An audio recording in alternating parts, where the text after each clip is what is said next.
pessoas pensam que a felicidade é simplesmente uma questão de sorte. Olha, aquela família, que sorte, como eles são abençoados. Olha aquele casal, que sorte, como eles são felizes. As pessoas pensam assim, não é?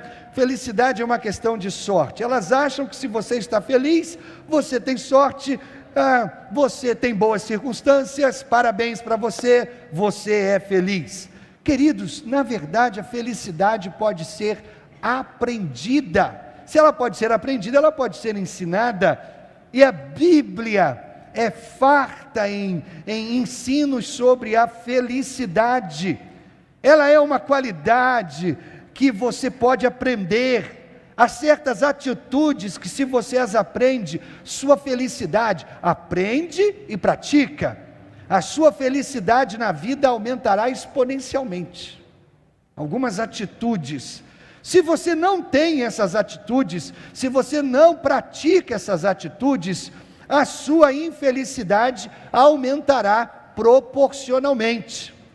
Você provavelmente não tenha pensado nisso até agora, mas quando eu mencionar, automaticamente você saberá do que eu estou falando. Por quê? Porque você pode escolher instintivamente algumas atitudes para a sua vida que fazem você feliz ou fazem você infeliz. Vamos fazer aqui um gráfico, não é? Não tem aquele ditado que diz assim: entendeu ou quer que eu desenhe? Então eu vou desenhar, né? Eu vou desenhar para você. Esse gráfico aqui, temos duas colunas. A coluna amarelinha é a coluna da felicidade, a outra coluna é a coluna da infelicidade, tá? E se eu perguntasse em qual coluna você colocaria a impaciência? Na coluna da infelicidade. Você percebe? Se você desenvolve algumas atitudes, elas vão aumentar o seu nível de felicidade ou aumentar o seu nível de infelicidade. A pessoa paciente, ela é mais feliz. Aqui vai outra pergunta para você, não é? A crueldade, ela aumenta a felicidade ou aumenta a infelicidade? Infelicidade. Então ela está lá na coluna da infelicidade, não é? A bondade, onde você a colocaria? Na felicidade. Se você tem essa atitude de bondade, ela aumenta o seu nível de felicidade. Vamos lá, arrogância. O arrogante, ele é infeliz, então aumenta o seu nível de infelicidade. E finalmente mais uma aí, a humildade. Onde a humildade entra? O que ela provoca na sua vida? Felicidade ou infelicidade? Felicidade. Então viu, você já sabe disso. Existem algumas atitudes que, se você desenvolve na sua vida, você pode aumentar o seu nível de felicidade ou o seu nível de infelicidade.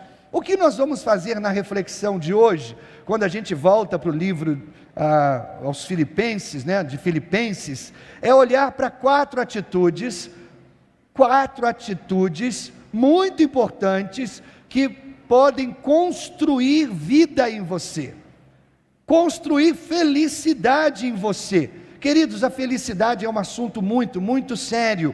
Se você realmente quer ser feliz, então você precisa construir algumas qualidades em sua vida e praticá-las na sua vida. Nós estamos aí em Filipenses capítulo 2, os versículos de 19 a 30, nós não vamos lê-los agora, vamos ler sim. Filipenses 2, 19 a 30. Olha só o que diz: espero, Paulo está escrevendo, então acompanha aí. Espero no Senhor Jesus enviar-lhes Timóteo, brevemente, para que eu também me sinta animado, porque quando receber notícias de vocês, não tenho ninguém que, como ele, tenha interesse sincero pelo bem-estar de vocês. pois todos buscam seus próprios interesses e não os de Jesus Cristo. Mas vocês sabem que Timóteo foi aprovado porque serviu comigo no trabalho do Evangelho, como um filho ao lado de seu pai. Portanto, é ele quem espero enviar. Tão logo me certifique da minha situação, confiando no Senhor, que em breve também poderei ir. Contudo, penso que será necessário enviar-lhes de volta Epafrodito, meu irmão, cooperador, companheiro de lutas, mensageiro de você, que vocês enviaram para atender as minhas necessidades, pois ele tem saudade de todos vocês e está angustiado, porque ficaram sabendo que ele esteve doente. De fato, ficou doente e quase morreu, mas Deus teve misericórdia dele, não somente dele, mas também de mim, para que eu não tivesse tristeza sobre tristeza. Por isso, logo o enviarei, para que, quando virem novamente, fiquem alegres e tenham menos tristeza. E peço que vocês o recebam no Senhor com grande alegria e honrem homens como este, porque ele quase morreu por amor à causa de Cristo, arriscando a vida para suprir a ajuda que vocês não me podiam dar. Irmãos, Paulo diz no versículo 19: espero no Senhor Jesus enviar-lhes Timóteo brevemente. Deixa eu parar um momento aqui e lembrá-lo do contexto. Você lembra, quando Paulo escreveu essa carta, ele estava preso em Roma. Ele está escrevendo essa carta, é uma carta para uma igreja na Grécia, numa cidade chamada Filipos. Então nós chamamos esse livro bíblico de Carta aos Filipenses. Paulo está escrevendo aos membros de uma igreja que ele mesmo começou na Grécia. E eles enviaram uma ajuda para ele. Eles realmente enviaram uma ajuda financeira, uma oferta para Paulo, que estava na prisão, esperando pelo habeas corpus, esperando pela apelação que ele fez sobre a sua execução diante do imperador romano Nero na época. Paulo está escrevendo de volta para os filipenses.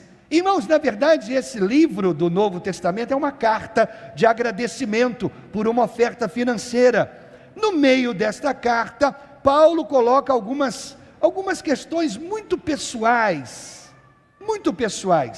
Nós lemos um pedaço que parece ser um texto nada a ver para mim e para você.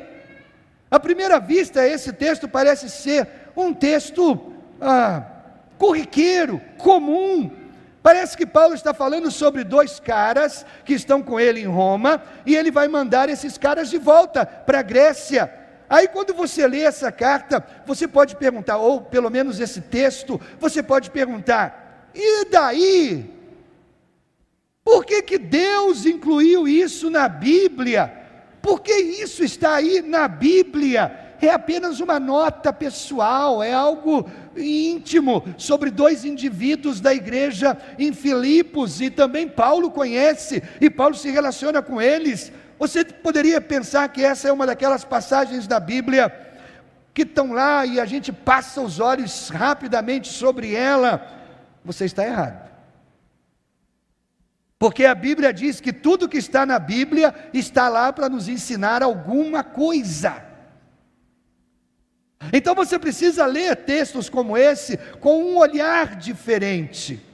Nessa passagem que eu acabei de ler, você tem um modelo de 4 coisas que você precisa edificar na sua vida para crescer o nível da sua felicidade. Se realmente você quer ser feliz, você precisa aprender quais são essas 4 coisas para viver uma felicidade consistente.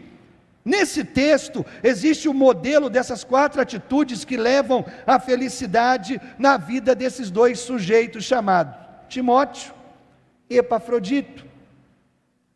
Aqui está o pano de fundo, o contexto maior. Paulo pretende enviar de volta para a igreja em Filipos 2 irmãos dele, em Cristo, que estão com ele em Roma, enquanto ele está na prisão. Versículo 19, Paulo diz: eu vou enviar Timóteo. No versículo 25 ele diz, olha, eu acho que é uma boa ideia eu também enviar Epafrodito. Epafrodito já era membro da igreja em Filipos, eu vou enviá-lo de volta para vocês. Então Paulo descreve como esses dois homens são exemplos a serem seguidos. O versículo 20 é a respeito de Timóteo, e Paulo diz assim, não tenho mais ninguém como ele. Para aí, presta atenção nisso. Se Paulo, o apóstolo que escreveu a maior parte do Novo Testamento, se Paulo, o cara que tem o nome na lista dos 10 homens mais importantes da humanidade, se Paulo diz que não conhece ninguém mais como Timóteo no mundo inteiro, é melhor você prestar atenção em Timóteo. Você consegue perceber isso? Consegue perceber? Quando Paulo diz que não tenho ninguém como ele, então é melhor você prestar atenção nele, Timóteo. 2 dos livros da Bíblia são escritos para Timóteo, primeira e segunda carta a Timóteo. Timóteo é um personagem importante na Bíblia. Paulo diz, não tenho ninguém como ele, preste atenção em Timóteo. Em seguida Paulo fala de um segundo camarada, chamado Epafrodito, versículos 29 e 30, peço que vocês o recebam no Senhor com grande alegria e honrem a homens como este, porque ele quase morreu por amor à causa de Cristo.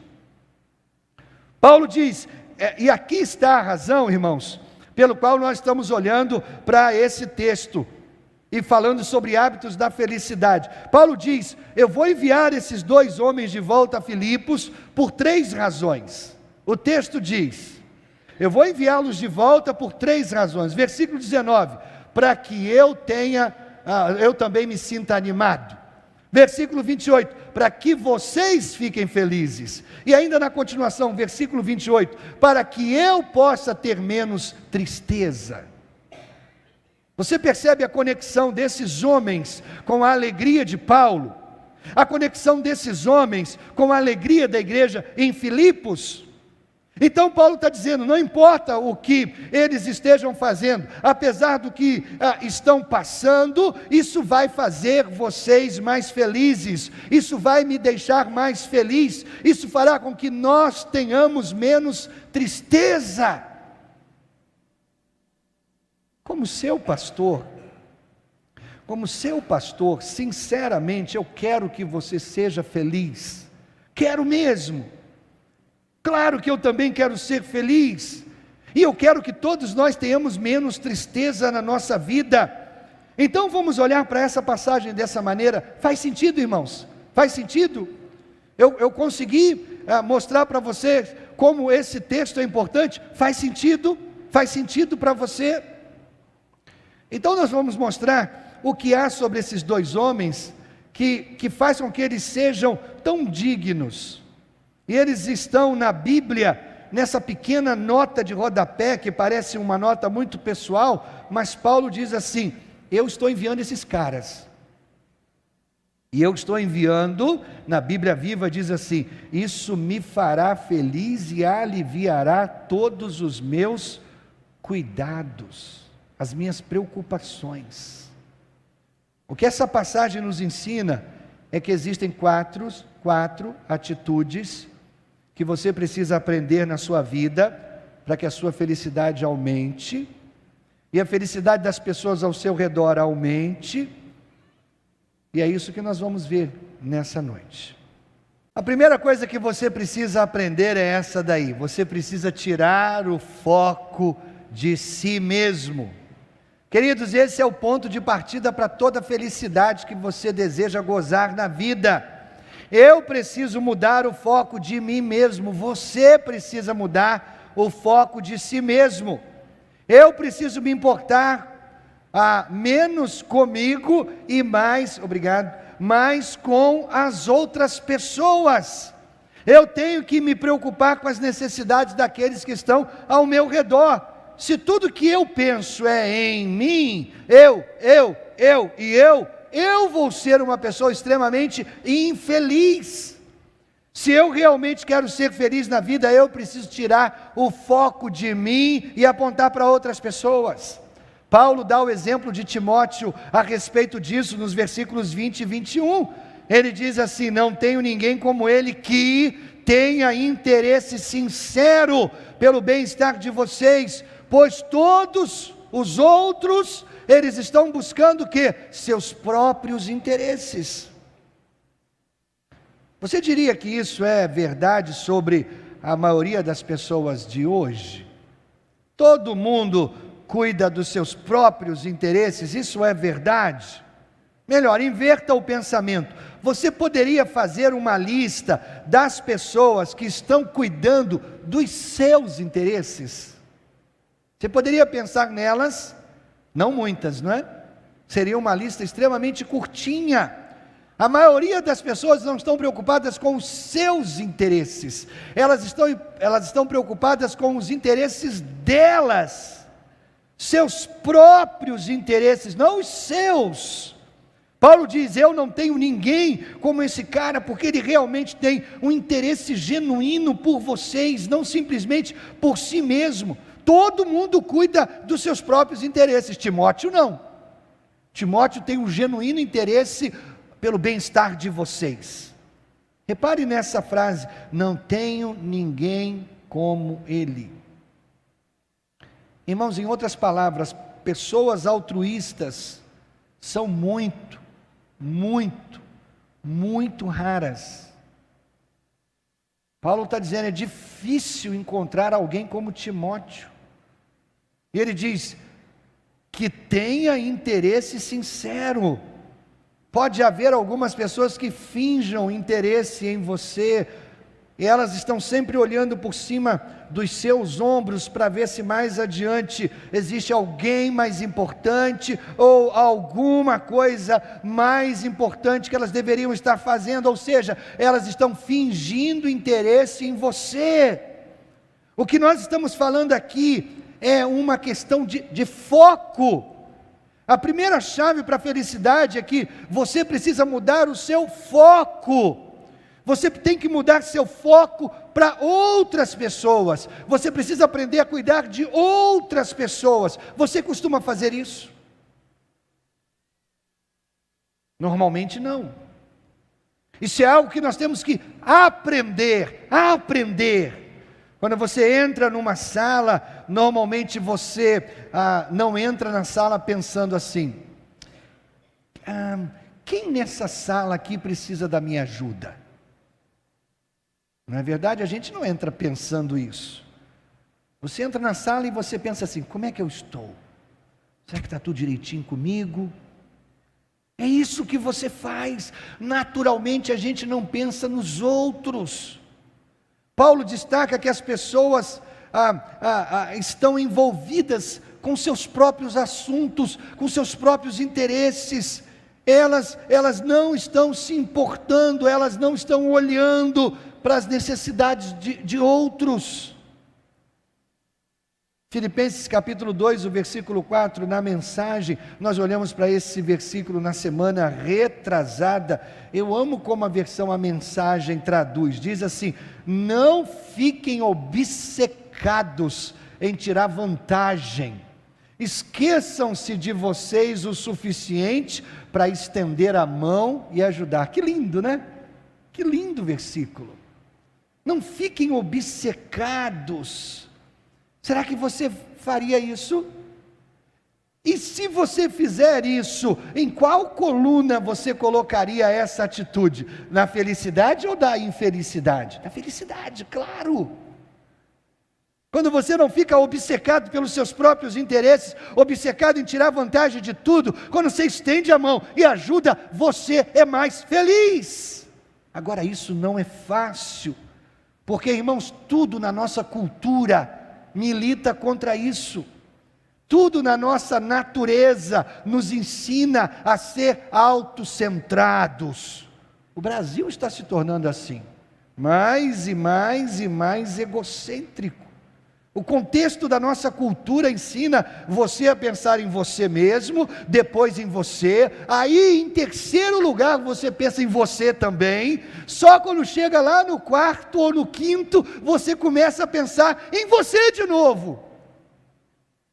Porque a nossa cultura não nos ensina a pensar no outro. Então eu tenho que mudar o foco de longe de mim para os outros, se eu quero ser feliz. Você tem praticado isso?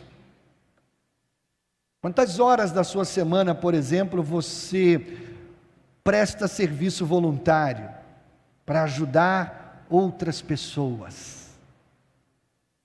Quanto tempo você gasta por semana apenas abençoando, sem ganhar nada em troca, apenas dando, sem ganhar nada? Você conseguiu tirar o foco de si e começa a focar na necessidade dos outros, estender a mão e ajudar. Se você quer ser feliz, você precisa começar a praticar isso. Segunda atitude: seja alguém em quem as pessoas confiam. Evidentemente, se eu perguntar para você em qual coluna nós vamos classificar isso, está na coluna da felicidade, gente. Você tem que se tornar alguém em que as pessoas confiam. A Bíblia diz lá em Provérbios: quem não merece confiança está caminhando para a desgraça. É óbvio que quanto mais as pessoas confiarem em você, mais feliz você será. E se as pessoas não confiarem em você, você não será feliz. Aquele clima de desconfiança, né? Você entra na sala, todo mundo guarda a carteira. Você entra na sala, todo mundo abraça a bolsa. Isso é ruim, não é? Eles estão conversando, você chega, eles mudam de assunto. Pois é, acho que vai chover hoje, né? Que coisa ruim! Se ninguém confia em você, você está vivendo uma vida muito, muito, muito miserável. Então aqui está uma outra atitude que você precisa aprender. Se você aprende a ser confiável, aprende a ser consistente, se você desenvolve essa qualidade de vida, você será muito feliz. E muito mais feliz do que pessoas que não são dignas de confiança. Se você quer ser feliz, você precisa se tornar alguém em quem as pessoas possam confiar. Novamente, Paulo usa o exemplo de Timóteo para isso, lá no versículo 22. Ele diz assim: mas vocês sabem que Timóteo foi aprovado, porque serviu comigo no trabalho do Evangelho como um filho ao lado de seu pai. Ele diz que Paulo foi testemunha da vida de Timóteo. Eu vi Timóteo em várias circunstâncias, e olha, o cara é confiável. Esse cara é verdadeiro, esse cara é autêntico, ele é genuíno, você pode contar com ele. Toda vez que você vai a um banco pedir empréstimo, antes deles emprestarem dinheiro a você, eles farão uma coisa chamada análise de crédito, ou cheque de crédito. O que eles fazem? Eles vão verificar se você é uma pessoa confiável, se você tem um histórico confiável, você é merecedor de crédito. Então eu quero lhe contar um segredo: todo mundo ao seu redor está fazendo constantemente em você uma análise de crédito. A cada momento da sua vida, você está passando por várias análises de crédito. Não apenas os bancos, mas todos ao seu redor estão constantemente fazendo essa pergunta: eu posso ou não confiar nele? Eu posso ou não? Você é o que você diz ser? Você é autêntico? Você é genuíno? Ou você é apenas uma fachada? Você usa uma máscara e você sai por aí com essa máscara e as pessoas não sabem realmente o que há por trás da máscara? Você sabia que isso era um costume do teatro grego?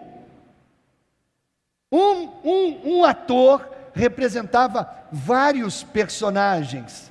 Ele entrava no palco usando uma máscara, e ele representava um papel, então ele voltava para trás do palco, e voltava para o palco, isso nos dias de Platão, e aí ele voltava, e ele vinha com outra máscara, e ele avançava no palco, e agora ele era outro personagem, interpretava outro personagem, ele estava desempenhando vários papéis diferentes, usando máscaras. Há uma palavra grega para isso, você sabe qual é? Hipócrita. De onde nós tiramos a nossa palavra portuguesa? Hipócrita.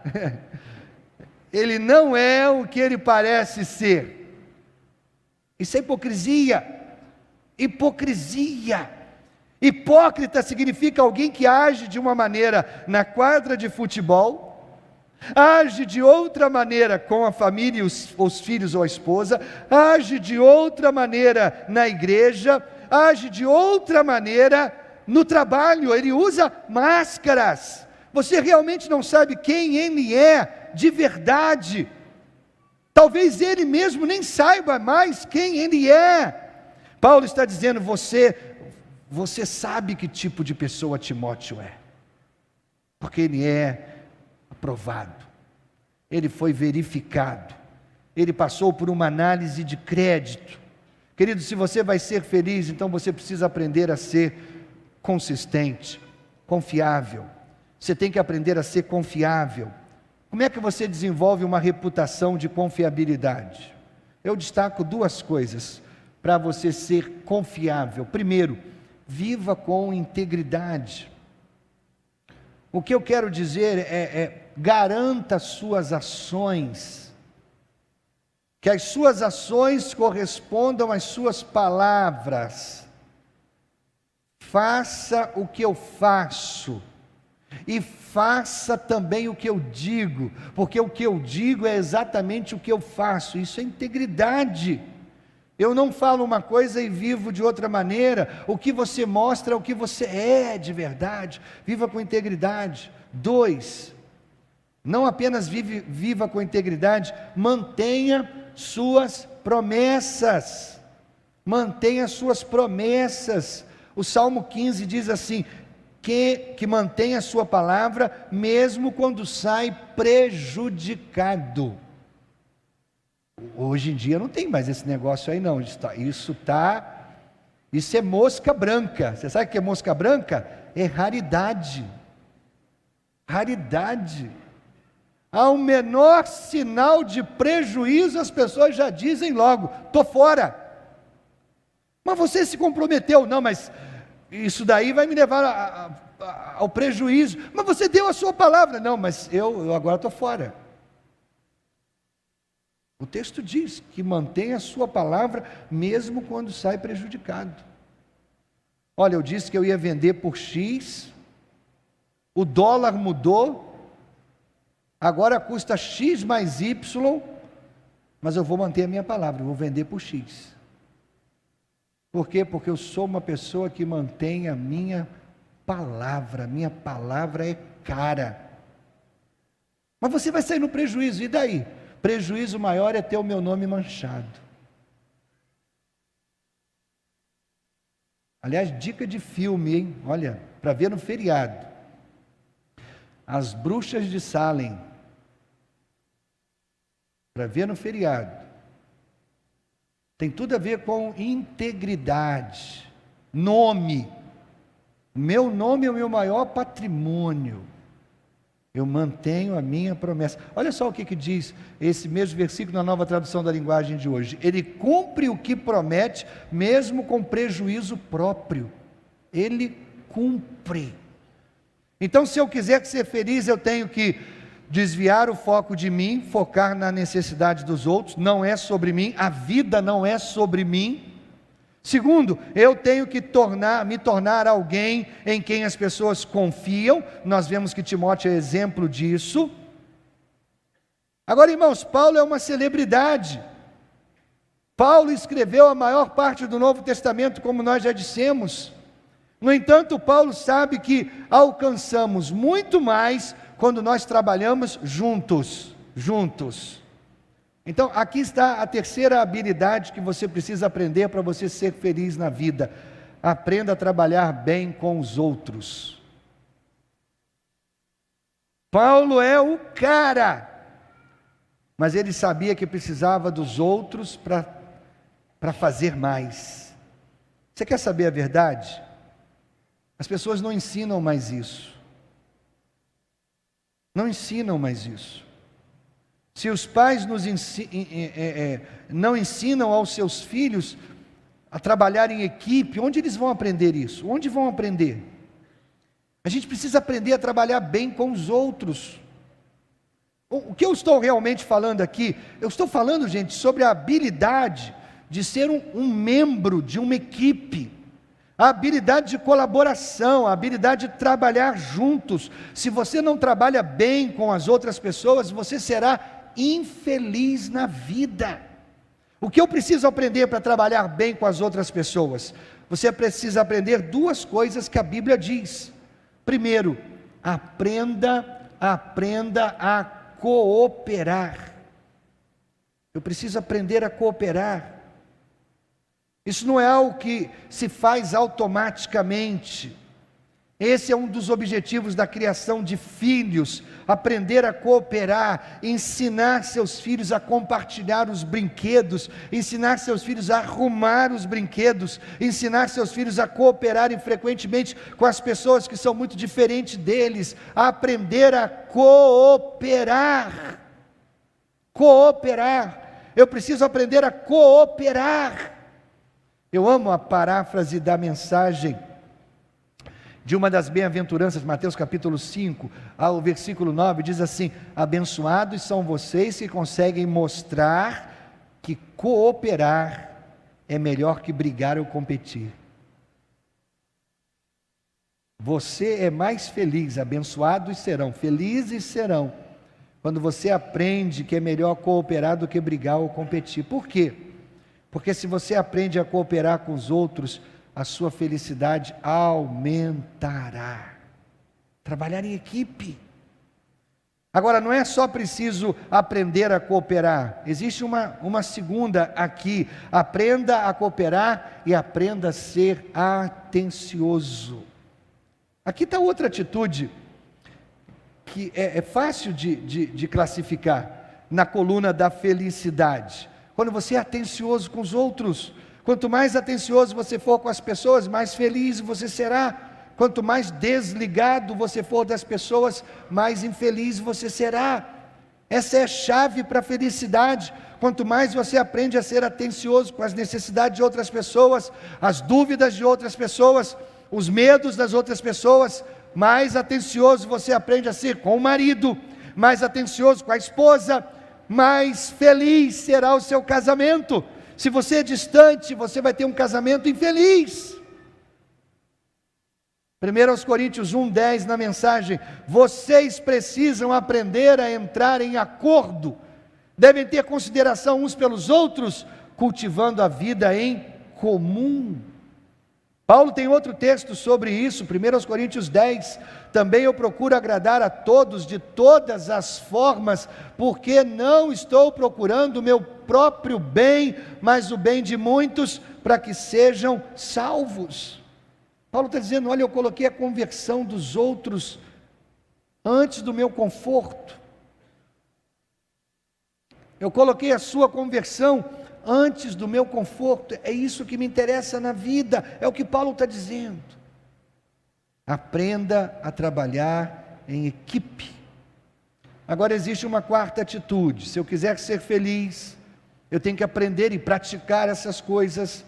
Eu tenho que aprender a mudar o foco de mim para outras pessoas. Eu tenho que aprender a me tornar uma pessoa em quem as outras pessoas possam confiar, fazendo o que eu digo, cumprindo minhas promessas.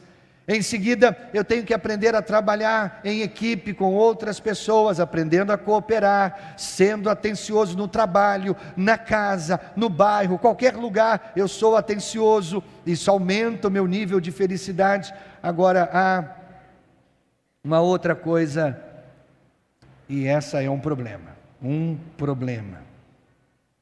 Se você realmente quer ser feliz, A quarta escolha que você precisa fazer é essa daí, e essa é um problema. Você precisa viver por algo que vale a pena morrer. Você precisa viver por algo que vale a pena morrer. Meu querido, até que você tenha algo pelo qual vale a pena morrer, você não terá muita felicidade na sua vida, não terá. Você precisa aprender a viver por algo pelo qual vale a pena dar a sua vida. Veja, a maioria das pessoas está devotando lealdade de primeira classe, lealdade top, a causas de segunda classe, causas que as estão decepcionando. Essas eleições mostraram muita coisa, gente. Os crentes foram para a mídia social e até hoje estão fazendo campanha para o Bolsonaro, esquecendo que ele já ganhou. Estão brigando.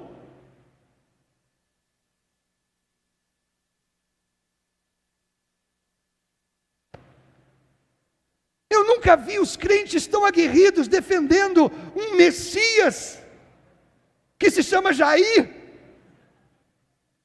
Nunca vi tanto crente defender um Messias que se chama Cristo, com tanta veemência, com tanto argumento, com tanta força.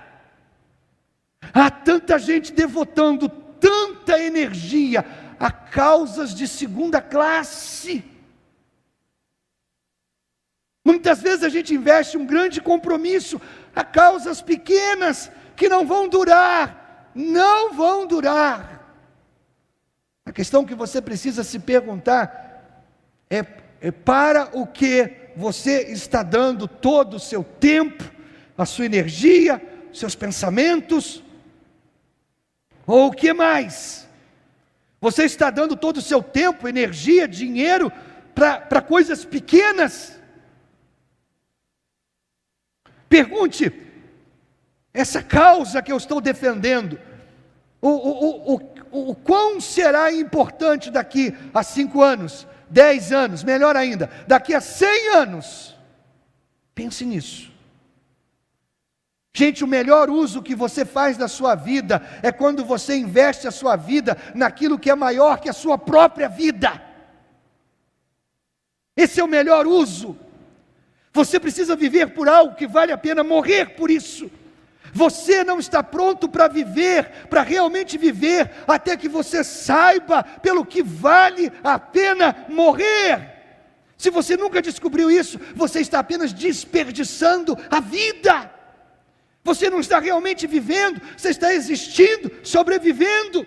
Você não está pronto para viver até que você saiba pelo que vale a pena morrer. Isso aqui, eu morreria por isso, porque isso vale a pena.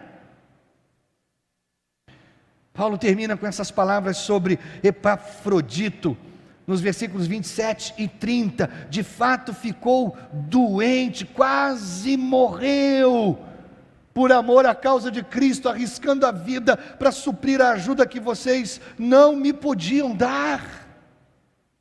Epafrodito entrou numa empreitada que ele quase morreu. Deixa eu dar o contexto aqui, mais uma vez. Paulo está em Roma. A igreja de Filipos é na Grécia, são 1.300 quilômetros de distância, 1.300 quilômetros. Aí a igreja decide enviar uma oferta para suprir as necessidades de Paulo na prisão. Então um diácono diz: eu vou até o banco 24 horas, eu faço a transferência. Nada disso, não tinha nada disso. Não há aviões, não há trens, não há automóveis, e são 1.300 quilômetros. Só há uma maneira de vencer essa distância até Roma: a pé. Vai ser uma caminhada de 1.300 quilômetros para entregar uma oferta que os filipenses decidiram fazer. Epafrodito é membro daquela igreja. Ele levanta a mão e ele diz: eu vou. Eu andarei 1.300 quilômetros, debaixo de sol, chuva, despistarei os bandidos, vou me desviar dos ladrões, vou enfrentar todos os perigos de todos os lados. Eu andarei 1.300 quilômetros apenas para levar essa oferta, a oferta da nossa igreja, para esse homem que foi nosso pastor, e nós vamos suprir a necessidade dele agora. Nessa caminhada de 1.300 quilômetros para levar essa oferta até Roma, nós não sabemos o que ele enfrentou, nós não sabemos que tipo de doença ou o que aconteceu, mas ele ficou tão doente, que ele quase morreu.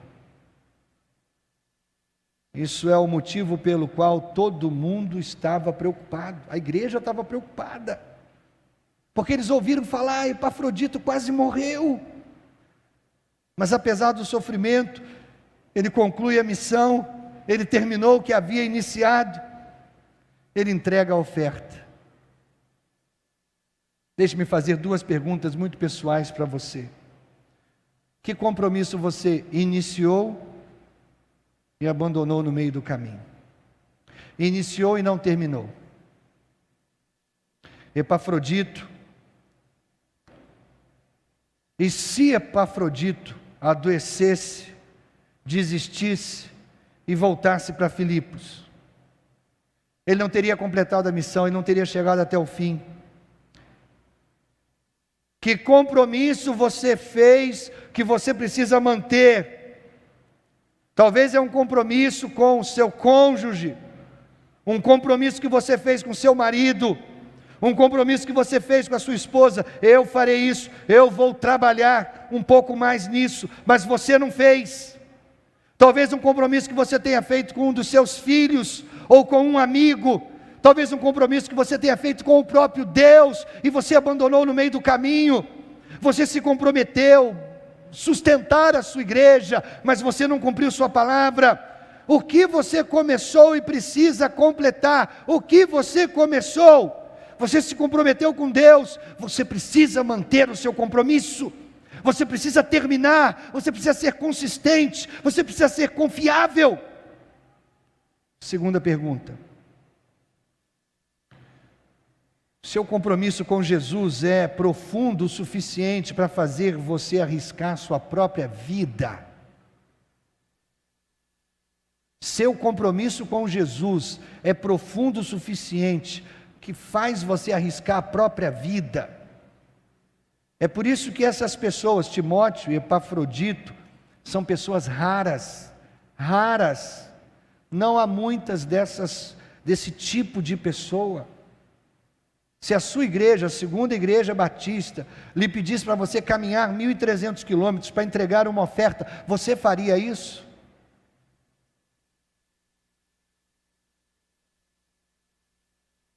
Não há muitas pessoas como esses homens.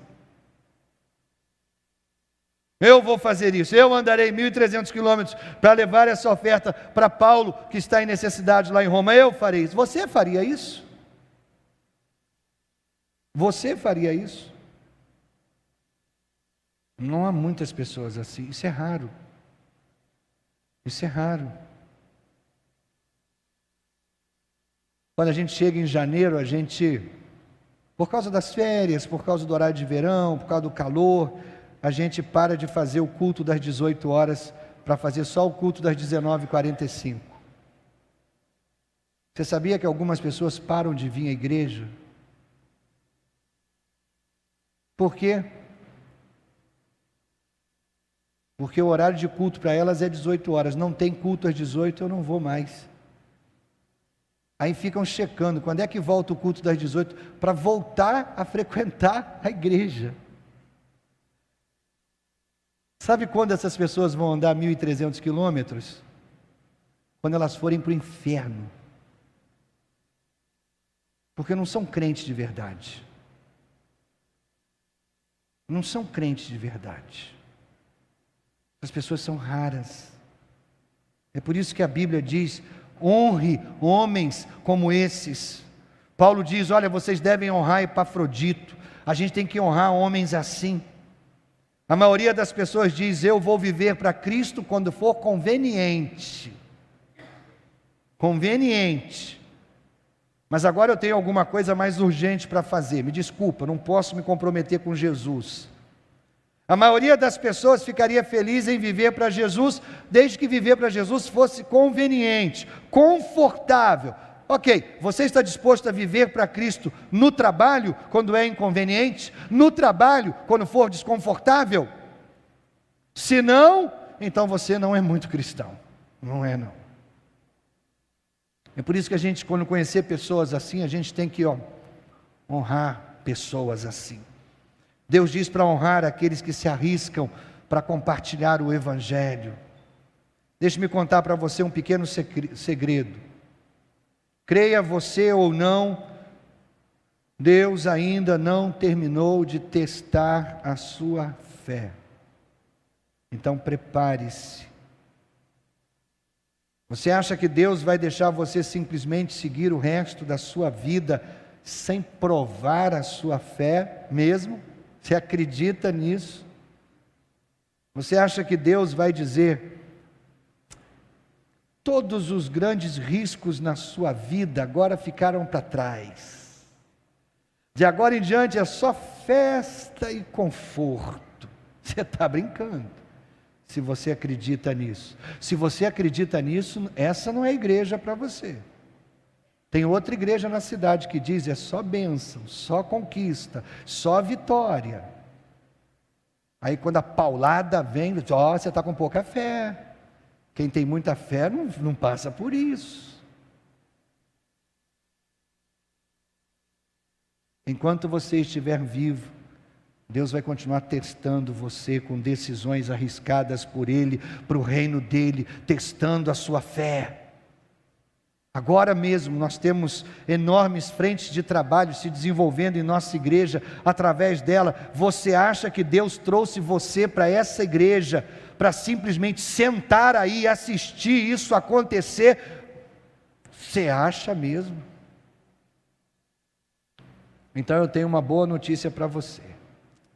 Deus está convocando você para você viver por algo que vale a pena morrer. Deus está chamando você para fazer parte, de alguma forma, do que Ele quer fazer através dessa igreja, e eu estou absolutamente certo disso, ou Ele então não chamaria você aqui.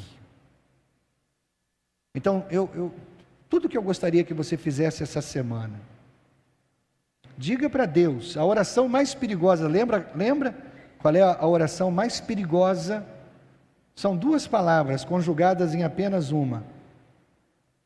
A oração mais perigosa é essa: usa-me, usa-me, usa-me. Eu desafio você a fazer essa oração. A oração mais perigosa do mundo é pedir para Deus: usa-me, usa-me. Eu tenho medo de pedir isso, mas eu me sinto motivado a fazê-lo, porque esse é o segredo da felicidade. Segredo da felicidade. Você não sabe realmente como viver até que você saiba pelo que vale a pena morrer. Anote isso no seu coração. A felicidade vem de colocar o serviço antes da segurança. Serviço antes da segurança. Deus abençoa aqueles que o servem, mesmo quando é inconveniente, desconfortável. Felicidade coloca o serviço antes da segurança. Não fazer a coisa segura, mas fazer a coisa que aumenta a sua fé. Se você pedir que Deus o use, sua vida passará a contar para algo muito maior do que sua própria existência, muito maior do que você mesmo. Deixe-me terminar com o segredo da felicidade de Jesus, que resume toda essa nossa reflexão aqui.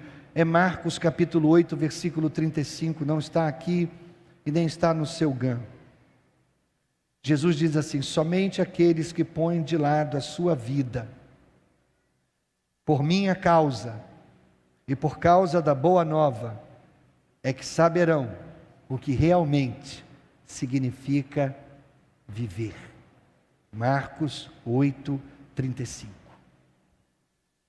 Quem coloca o Evangelho, quem coloca o Cristo vivo antes da sua própria vida, é que realmente sabe o que significa viver. Você estará apenas existindo até que você tenha um propósito maior do que sua própria vida. Pelo amor de Deus, entenda isso. A vida não é a respeito de você mesmo, é mais, é mais. Deixe-me resumir. As pessoas mais felizes do mundo são atenciosas, consistentes, cooperativas, corajosas. É o que acabamos de ver. Elas se importam, elas tiram o foco de si mesmas, elas são consistentes, elas aprendem a ser confiáveis, elas são cooperativas, atenciosas, elas sabem como trabalhar com outras pessoas numa equipe, e elas são corajosas. Por quê? Porque elas estão dispostas a assumir riscos pela fé. Querido, existe algo nessa vida para você fazer que é maior do que a sua própria vida. Deus está chamando você para isso. Deus criou você de maneira maravilhosa, maravilhosa. E Ele quer usar seus dons, seus talentos, sua experiência, paixão que está dentro de você. Ele quer usar isso para abençoar outras pessoas. A vida não é a respeito de você mesmo. A primeira frase do livro Louco Amor, de Francis Chan, resume o que eu e você vivemos. Francis Chan diz no seu livro, a primeira frase é: todo mundo sabe que tem alguma coisa errada. Se você está vivendo apenas para você mesmo, você tem esse sentimento dentro de você. Você sabe que alguma coisa não está certa, tem alguma coisa errada. E é verdade. A vida não é sobre você. Aliás, essa é a primeira frase do livro Uma Vida com Propósito, de Rick Warren. A vida não é sobre você.